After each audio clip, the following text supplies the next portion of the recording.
I think governments can't do much. It is difficult to violently suppress people in the long run, as the example of the Soviet Union and the Eastern European countries has shown. I don't think generally politicians come from democratic country. I think not that thinking, but sometimes a little bit short-sighted. They are mainly looking for their next vote. Number of people have said to me, after hearing your thinking, their mind becomes much more happier. As long as I am alive, I am fully committed to amity between Tibetans and Chinese. Otherwise, there's no use. The Dalai Lama is just a temporal leader of Tibet. If some people have the belief or view that the Dalai Lama has some miracle power, that's totally nonsense. I am just one human being. I have no trouble sleeping. Chinese people themselves, they really want change. Some mischievous people always there. Last several thousand years, always there. In future, also. There are techniques of Buddhism, such as meditation, that anyone can adopt. If some people have the belief or view that the Dalai Lama has some miracle power, that's totally nonsense. If you have a particular faith or religion, that is good. But you can survive without it. I think really, Chinese, I think they really have a long history of civilization, rich culture. The Tibetan people will need to determine who the next reincarnation of the Dalai Lama is. Today, more than ever before, life must be characterized by a sense of universal responsibility, not only nation to nation and human to human, but also human to other forms of life. I want to be just a pure spiritual leader. If I had remained in Lhasa, even without the Chinese occupation, I would probably have carried the ceremonial role in some orthodox way. I am confident I will set foot again in Tibet in my lifetime. I never dreamt, in my dream, I'm Dalai Lama. I felt we must separate political responsibility. The Dalai Lama should not carry that burden. So that is my selfish reason, to protect the old Dalai Lama tradition.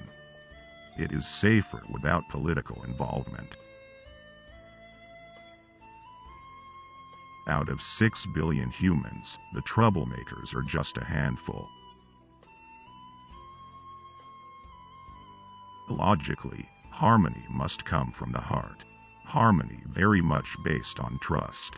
As soon as use force creates fear, fear and trust cannot go together. Death means change our clothes. Clothes become old, then time to come change. So this body become old, and then time come, take young body. Today different ethnic groups and different nations come together due to common sense. China has to go along with world trends. That's democracy, liberty, individual freedom. China sooner or later has to go that way. It cannot go backward. Computers make me totally blank out.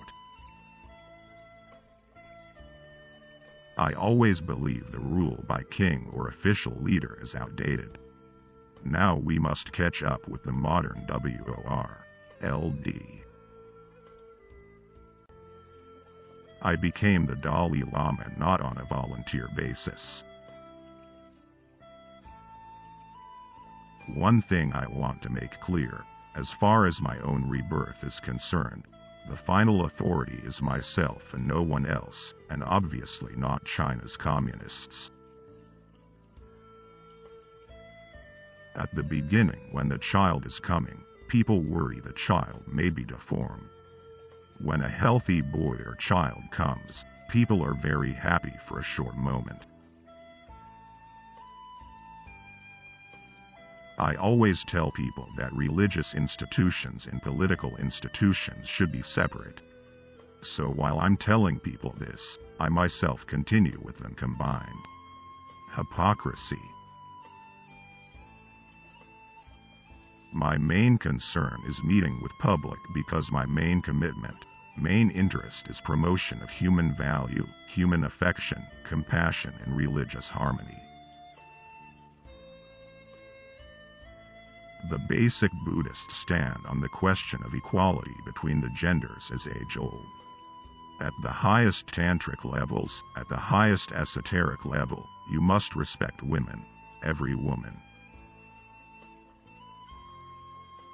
In most cases, my visits to the West are for promotion of human values and religious harmony. Many Tibetans sacrifice their lives. I think there's every reason this 21st century will be much happier. I consider myself as a free spokesman for the people. Disagreement is something normal. I totally disagree with the view that the Tibet struggle will die, and there will be no hope for Tibet after the Dalai Lama passes away. My main hope is eventually, in modern education field, introduce education about warm-heartedness, not based on religion, but based on common experience in a common sort of sense, and then scientific finding. My desire to devolve authority has nothing to do with a wish to shirk responsibility. I feel exhausted if I teach too long. Conversion is not my intention. Changing religion is not easy. You may develop some kind of confusion or difficulties. Even when a person has all of life's comforts, good food, good shelter, a companion, he or she can still become unhappy when encountering a tragic situation. Even when we have physical hardships, we can be very happy. Of course, when I say that human nature is gentleness, it is not 100% so. Every human being has that nature, but there are many people acting against their nature, being false. I think technology really increased human ability, but technology cannot produce compassion. Because of lack of moral principle, human life becomes worthless. Moral principle, truthfulness, is a key factor. If we lose that, then there is no future. The ultimate authority must always rest with the individual's own reason and critical analysis. We all have to live together, so we might as well live together happily.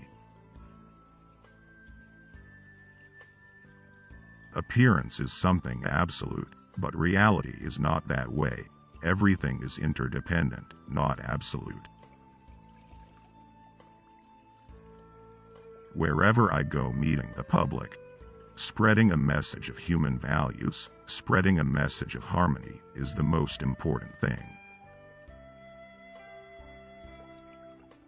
My aim is to create a happy society with genuine friendship. Friendship between Tibetan and Chinese peoples is very essential. I always say that people should not rush to change religions. There is real value in finding the spiritual resources you need in your home religion. I am a simple Buddhist monk, no more, no less. The Chinese government wants me to say that for many centuries Tibet has been part of China. Even if I make that statement, many people would just laugh. And my statement will not change past history. History is history. Generally speaking, if a human being never shows anger, then I think something's wrong. He's not right in the brain. Whether you call it Buddhism or another religion, self-discipline, that's important. Self-discipline with awareness of consequences. World belongs to humanity, not this leader, that leader or that king or prince or religious leader. World belongs to humanity. All religions try to benefit people with the basic message of the need for love and compassion, for justice and honesty, for contentment.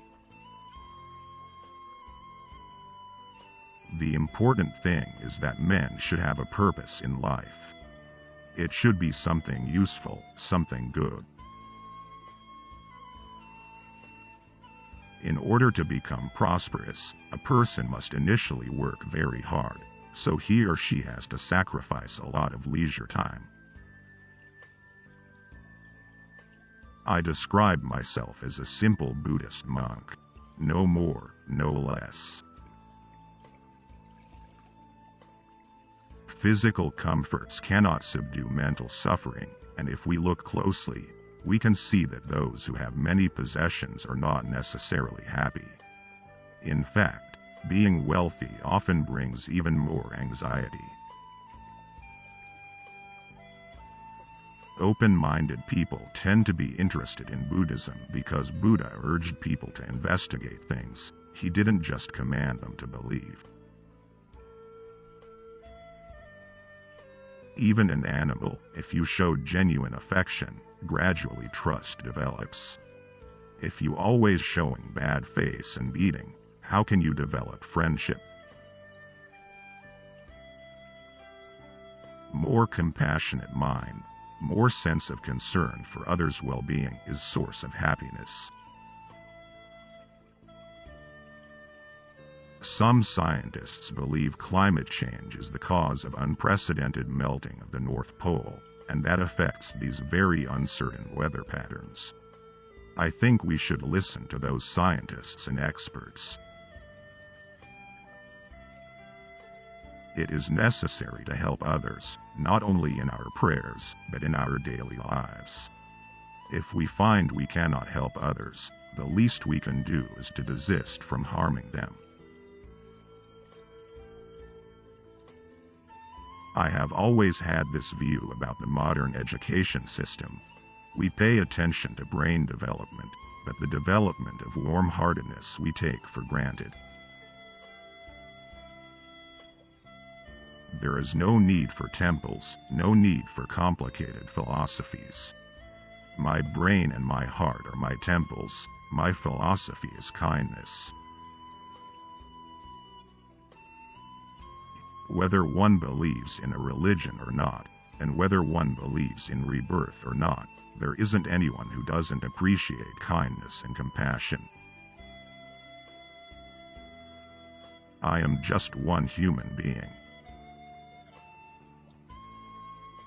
Where ignorance is our master, there is no possibility of real peace. Appearance is something absolute, but reality is not that way. Everything is interdependent, not absolute. So that view is very helpful to maintain a peace of mind, because the main destroyer of a peaceful mind is anger. My faith helps me overcome such negative emotions and find my equilibrium. The best way to resolve any problem in the human world is for all sides to sit down and talk. We can live without religion and meditation, but we cannot survive without human affection. It is very important to generate a good attitude, a good heart, as much as possible. From this, happiness in both the short term and the long term for both yourself and others will come. All major religious traditions carry basically the same message, that is love, compassion, and forgiveness. The important thing is they should be part of our daily lives. Home is where you feel at home and are treated well.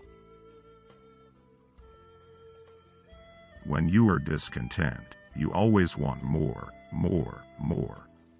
Your desire can never be satisfied. But when you practice contentment, you can say to yourself, "Oh yes, I already have everything that I really need." With realization of one's own potential and self-confidence in one's ability, one can build a better world. Sometimes one creates a dynamic impression by saying something, and sometimes one creates a significant impression by remaining silent.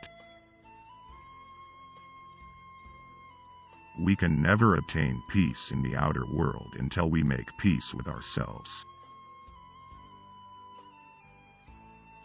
Look at situations from all angles, and you will become more open. I find hope in the darkest of days, and focus in the brightest. I do not judge the universe. In the practice of tolerance, one's enemy is the best teacher. Too much self-centered attitude, you see, brings, isolation. Result: loneliness, fear, anger. The extreme self-centered attitude is the source of suffering. If you can, help others. If you cannot do that, at least do not harm them. A lack of transparency results in distrust and a deep sense of insecurity. The roots of all goodness lie in the soil of appreciation for goodness. The purpose of our lives is to be happy. Our prime purpose in this life is to help others, and if you can't help them, at least don't hurt them. My religion is very simple. My religion is kindness. When you practice gratefulness, there is a sense of respect toward others. Sleep is the best meditation. This is my simple religion. There is no need for temples, no need for complicated philosophy. Our own brain, our own heart is our temple. The philosophy is kindness. If you want others to be happy, practice compassion. If you want to be happy, practice compassion. Old friends pass away, new friends appear. It is just like the days. An old day passes, a new day arrives. The important thing is to make it meaningful, a meaningful friend or a meaningful day.